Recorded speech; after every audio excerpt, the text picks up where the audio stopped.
Bonjour tout le monde, ici c'est Maya.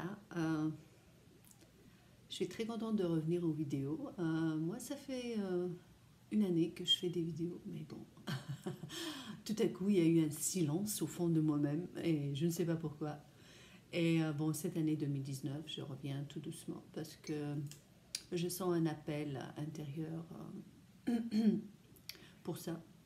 Et je sens que j'ai envie de faire que ça, juste à parler à la caméra et vous parler de ce qui se passe, ce qui ne se passe pas, ce que nous ressentons, ce qui va, ce qui ne va pas, sur l'humain, quoi, sur l'humain. Moi, je suis Maya, je suis coach de vie, je suis stratégiste interventionniste, donc je travaille sur le subconscient avec mes clients. Et, euh, et voilà, donc on parle de toutes les complications internes de nous-mêmes, hein, ce qui nous arrive et qu'on ne peut pas accepter. Voilà. Donc le mot acceptation dans mon accompagnement est très très très important parce que pour moi l'acceptation est la clé de tout, est la clé vraiment de tout, tout, tout, tout, tout. C'est une clé magique qui ouvre toutes les portes. L'acceptation, puis en même temps l'acceptation, c'est quelque chose de très difficile. Alors aujourd'hui, brièvement, vraiment brièvement, je vais parler des outils, hein, que nous pourrons utiliser après avoir reçu un choc émotionnel. Par exemple, moi, je suis devant vous aujourd'hui. Je viens de recevoir récemment un choc émotionnel très dur. C'était très dur, ouais, je me sens bien parce qu'effectivement, j'ai utilisé les outils que moi je conseille à mes clients, à mes amis, aux gens autour de moi. J'ai utilisé ces outils-là pour me relever, pour donc avoir confiance en moi encore de nouveau, parce que quand vous recevez un choc émotionnel, on dirait que tout en vous tout tombe par terre, et puis il faut ramasser ça. Donc pour ramasser ça et le former ou le reformuler encore une fois, parce que ça va prendre une autre forme, parce que quand vous vivez un choc émotionnel, il y a quelque chose qui se casse, il faut l'accepter. Puis avec ces brisures-là, il faut qu'on se relève. Alors, je ne vais pas parler des détails, mais peut-être aujourd'hui, un autre jour, que je vais parler du détail du choc émotionnel que moi, personnellement, j'ai vécu ces derniers temps. Ça va faire maintenant à peu près 3 semaines. Et je pourrais vous dire qu'au bout d'une semaine, j'ai commencé à me relever vraiment, là, à exister, à voir le monde autour de moi, à regarder de l'intérieur et à accepter l'obscurité et à commencer à comprendre, parce qu'il y a des choses que nous devrons comprendre quand nous recevons des chocs émotionnels. Alors, je vais parler des outils rapidement comme ça, parce que ça va aider, ça va aider, ça va aider. Donc, choc émotionnel, dépression, pas très profonde, mais dépression chronique, anxiété, suite à un événement.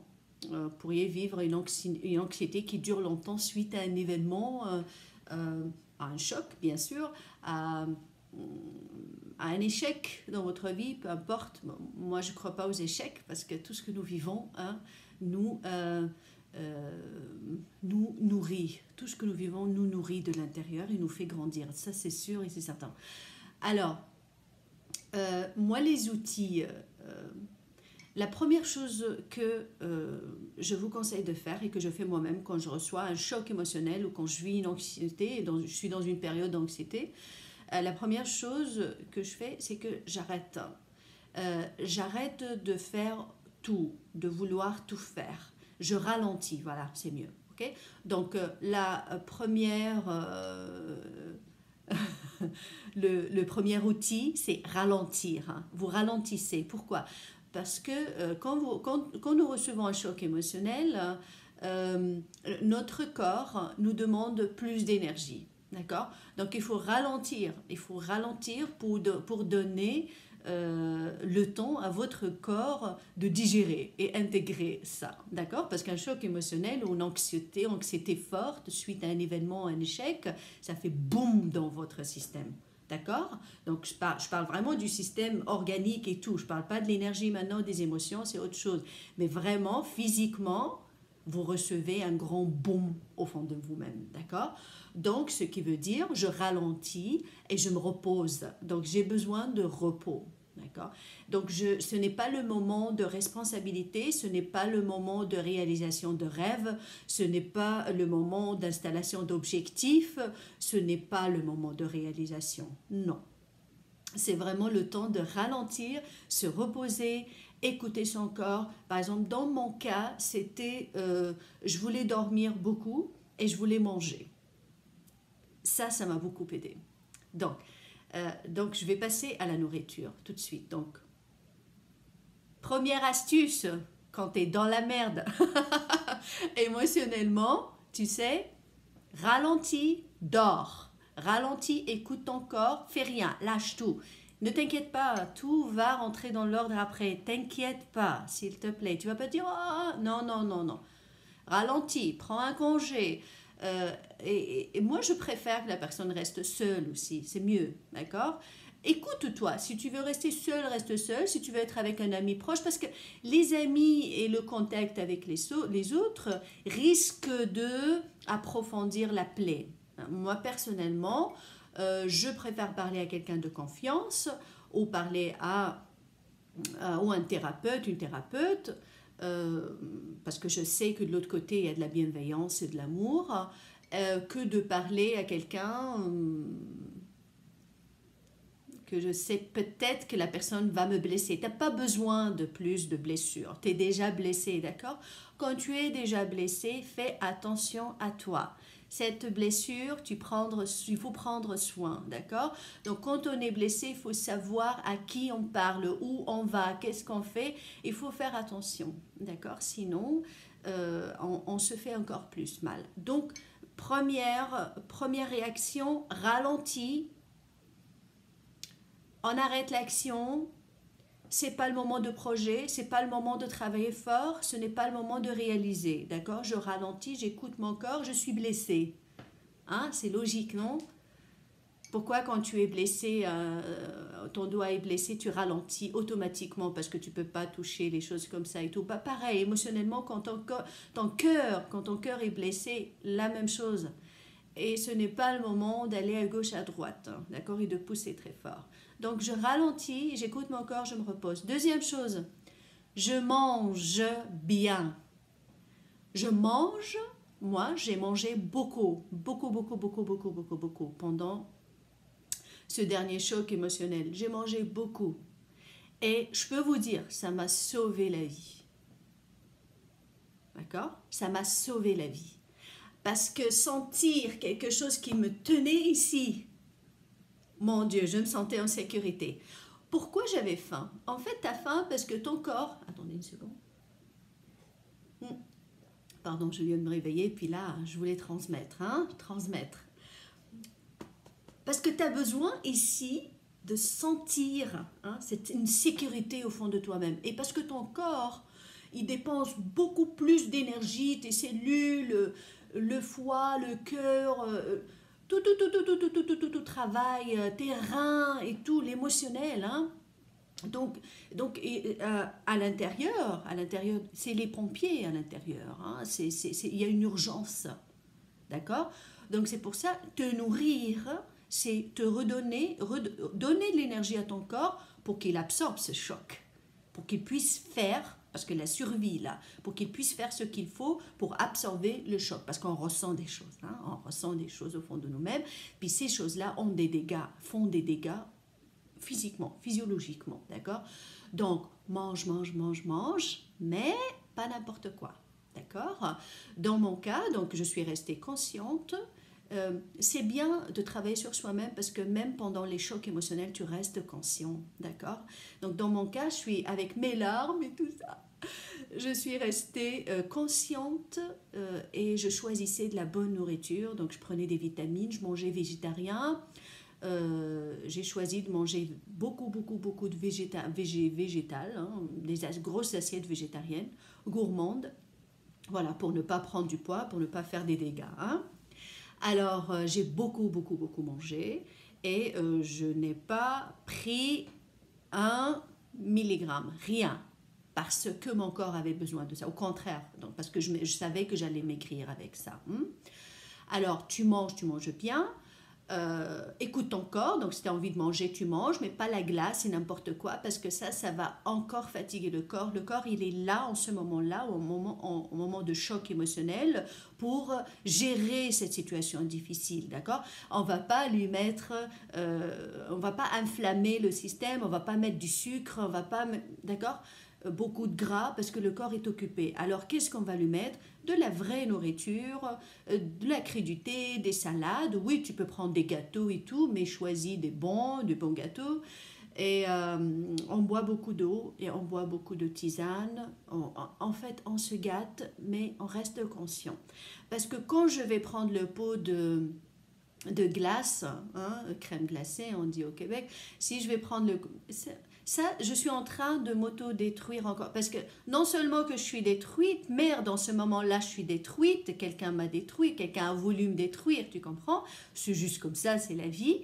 Et je ne vais pas continuer à enfoncer encore la plaie. Alors, non, je n'accepte pas ça. Donc, dans mon cas, j'ai mangé, de bons restaurants où tu ne peux pas cuisiner, c'est sûr. Ok, je te comprends, tu ne peux pas cuisiner. Quand tu es dans une merde émotionnelle comme ça, moi, au bout de 5 jours, j'ai commencé à préparer des petites choses, parce que j'ai un enfant et tout. Voilà. Troisième, et je m'arrête avec ça, d'accord? Donc, nous avons dit ralentir, et je vais continuer des vidéos sur ça, parce que ça, c'est très important, nous vivons ça combien de fois par année? Il y a des gens qui sont spécialistes là-dedans. Moi, j'ai travaillé beaucoup sur moi-même. Je me spécialise dans l'accompagnement, mais je vis ça une fois par année quand même. Une fois ou deux. Ouais, un choc. Cette fois-ci, c'était un gros choc. Alors, ralentissez, prenez un congé. Deuxièmement, mangez, écoutez votre corps, parce que votre corps a besoin de plus d'énergie. Votre apport énergétique, il va augmenter en ce moment-là. Il faut bien manger. Si vous mangez tout, essayez de manger végétarien en ce moment-là. Donc, vous pouvez aller avec les gâteaux aussi et tout, mais pas trop. Mais mangez surtout équilibré. Mais donnez de l'énergie à votre corps parce qu'il en a vraiment besoin. Allez-y avec les jus et tout. Très, très important. Ça, si vous avez quelqu'un ou vous avez de l'argent, des jus. Un jus cru par jour, 2, 3, ça vous sauve la vie, d'accord? Ça va vous calmer et ça va vous aider à digérer, intégrer. Troisième chose, plus importante, moi, ça m'a sauvé la vie. Les vitamines. Donc, tout de suite, je suis allée m'acheter un support de vitamine B. Vous prenez le complexe B, parce que le complexe B, B12, 6, 3, 5, tout ce que vous voulez, 1, 2, tous les B travaillent sur le système nerveux. Donc, les vitamines B, parce que, puis on n'a pas le temps, c'est pas le temps d'aller chercher dans la nourriture. On est dans un cas d'urgence, vous comprenez? Donc, parce que quand on cherche les vitamines dans la nourriture, on a besoin de temps pour que le corps les dissocie, les absorbe, les retrouve. D'accord? Et on bénéficie. Là, quand on est dans un cas d'urgence, c'est fini. D'accord? Donc, on a besoin de support de vitamines. C'est en ce moment-là, moi, que je prends les vitamines. Des vitamines suppléments. Je supplémente. Donc, j'ai supplémenté en B parce que le B va travailler sur mon humeur, va m'aider pour la dépression. Donc, vraiment travailler mon humeur, relaxer mes nerfs, équilibrer mon système nerveux. La vitamine B, elle est magique. Vitamine B, magnésium. Vitamine C, 3. Moi, je vous conseille, en cas d'anxiété chronique, de dépression chronique mais légère, d'accord, dépression profonde, vous allez à l'hôpital, voyez votre psychiatre, vous faites ce qu'il faut faire, d'accord? Donc, dépression légère, anxiété chronique, presque tout le monde vit une anxiété chronique aujourd'hui. Et choc émotionnel. Choc émotionnel, tu prends le complexe B, ça se vend dans les pharmacies, complexe B complet. Tu as tous les B là-dedans, surtout le B12, D'accord? B6, B12, extraordinaire. Ça va relaxer, travailler le système, nourrir le système nerveux, le relaxer parce qu'il travaille beaucoup le système nerveux quand tu reçois une bombe émotionnelle, d'accord? Genre, je t'aime pas. Genre, je te veux pas. En fait, la personne, elle te dit pas je t'aime pas, vraiment. La personne, elle dit elle exprime sa vie en ce moment-là, son expérience. Mais toi, tu le reçois comme je t'aime pas, je ne te veux pas, je te rejette, d'accord? Parce que toi, tu reçois les messages avec ton bagage intérieur, d'accord? Donc, on s'en fout de la personne, ce qu'elle a fait, ou la situation, ce qu'elle a créé, mais nous recevons toujours avec notre bagage. On colorie ça avec notre bagage. Alors, B, complexe vitamine B, tous les B, surtout B6, B12, si vous ne trouvez pas le complexe B dans une même gélule. B6, B12, système nerveux équilibré. Magnésium, relaxation des muscles, tu supplémentes en magnésium, magnésium. Et vitamine C pour aider le système actif, pour rester actif, ne pas tomber dans le... Donc, vitamine C, ça aide beaucoup, ça aide en fait les autres vitamines à se dissoudre, à travailler, bien travailler dans le système, mais la vitamine C, ça stimule l'activité parce que tu n'as pas besoin d'être un tas dans un lit en train de pleurer pendant des jours et des jours. Voilà, donc moi je vais faire une série sur comment ma caisse à outils pour gérer les chocs émotionnels. J'ai trop envie de le faire parce que voilà, je l'ai vécu récemment et je me sens, I feel blessed. Ben moi, je suis comme ça, je suis la positivité sur deux jambes. Même quand je reçois de la blessure et un choc émotionnel, je reste positive parce que je sais que ça m'apprend beaucoup de choses sur moi et ça m'apprend beaucoup de choses sur les autres, sur l'humain, sur la vie. Et donc, pour moi, c'est des expériences. Ce sont des expériences précieuses, vraiment précieuses. Donc, dans la vie, il n'y a pas de positif, négatif, il y a des expériences et puis il faut les utiliser. Voilà, moi, donc, je remercie cette expérience qui m'incite aujourd'hui à aider, voilà, à partager avec vous. Peut-être un jour, je raconte l'histoire, à partager avec vous les outils que moi j'ai utilisés pour me relever rapidement parce que j'ai un enfant et tout ça, j'ai des responsabilités, donc je ne voulais pas tomber, m'écrouler complètement parce que il y a des gens qui m'attendent, vous comprenez, donc il faut rester, puis il y a la vie et surtout, même pas des gens, il y a la vie est là et moi j'aime trop la vie. Alors, donc, et je peux vous dire, là vous voyez, vous pourriez dire, ah mais elle est bien, elle est en forme, elle est positive. Ça faisait 2 semaines, moi j'étais... Comprenez? J'étais un gros tas dans le lit. Ouais. Et c'est grâce à ces outils-là, et je vais en partager d'autres. Je n'ai pas fait que ça, d'accord? Donc grâce à ces outils-là rapides, parce que le reste, il faut que tu sois actif pour que tu le fasses, comme le stretching et tout ça, je vais en parler dans une deuxième vidéo. Ça, tu ne peux pas le faire si tes nerfs ne sont pas relax, tes muscles relax, si tu n'es pas bien avec les vitamines B, tu te sens juste bien, sans aucune raison, d'accord? Donc, attendez une prochaine vidéo, la partie 2, pour partager avec vous d'autres outils pour vous aider vraiment à gérer une merde émotionnelle que vous avez vécu, que nous vivons tous les jours et vous allez en vivre. Donc, vous gardez cette caisse à outils précieusement à côté de vous. Moi, je garde tout, je note, parce que je sais qu'un jour, je pourrai revivre ça. Parce que je ne vais pas me protéger non plus. Je garde le cœur ouvert et je ne vais pas me protéger, me dire jamais quelqu'un pourrait me blesser ou jamais je fais ça. Non. Moi, je vis ma vie. Si un jour quelqu'un me blesse ou une situation me blesse, eh ben j'accueille ça et je le vis et j'ai ma caisse à outils, je gère. Je vous aime, ici c'est Maya et à très bientôt donc pour la deuxième partie de la caisse à outils, l'anxiété, dépression légère et choc émotionnel. Abonnez-vous à ma chaîne et ici c'est un endroit de vraiment bienveillance et amour. Vraiment, j'ai envie, j'ai trop envie, j'ai un appel intérieur de partager avec vous. sincèrement mon expérience et ce que j'ai appris, ce que j'ai appris au niveau par rapport à l'émotion et l'impact de l'émotion sur notre personnalité et notre vie. Voilà, je vous aime. À bientôt.